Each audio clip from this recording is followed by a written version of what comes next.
Hello, my name is Christy Morris, and I am a fourth grade math and science teacher. I wanted to give you a little bit of an overview as to what the typical day looks like for your student in math and what it looks like in homework.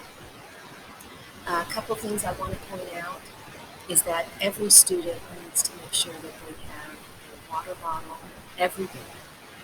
We do not have water fountains available, and I know sometimes they forget their water bottles, but it's really difficult for them to go the day without. We sometimes do have water bottles to offer, but it would be best if they have their own large water bottle that they can fill up. That would be really convenient. Our beginning of our day starts at 7:50, so students are dismissed to class a few minutes before that.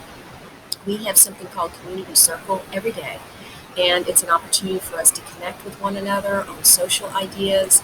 Um, there's personal information sharing. The kids have an opportunity to get to know each other, but it's nothing to do with academics. So it's really a good time for all of us to connect all day. Another program that we have that we provide a lesson on every week is called Second Step, and that focuses around really more social skills. And so you're going to have things like how to join in. We'll have a lesson about that and a video about that with some kids that sort of act out what that might look like.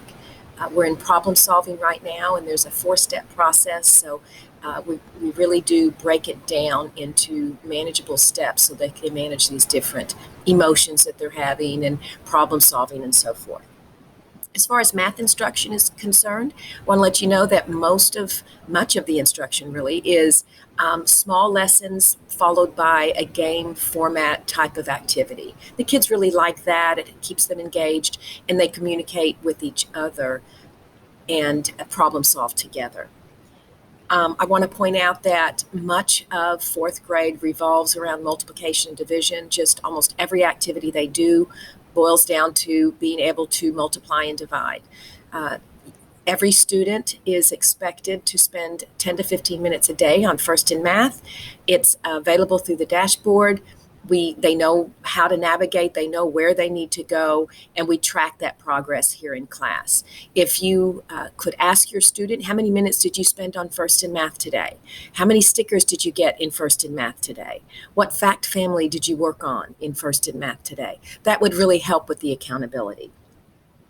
I want to point out a few things that I'm noticing students are running low on supplies. We use a dry erase marker right on our desks almost every day. It allows them to, they think it's fun to write on their desk. That's kind of a cool thing, but it also allows us to get a lot of work done, and I can very quickly see the progress that they're making on their desks when we have the mini lessons, and it helps keep them engaged. So if you could ask your student if they need some dry erase markers, colors make it more fun for them. They can bring any kind of dry erase marker, any color they want, and that would really help me out a great deal. Well, it's been a successful year so far. It's been interesting, that's for sure, and I think the kids are learning a lot and enjoying their year.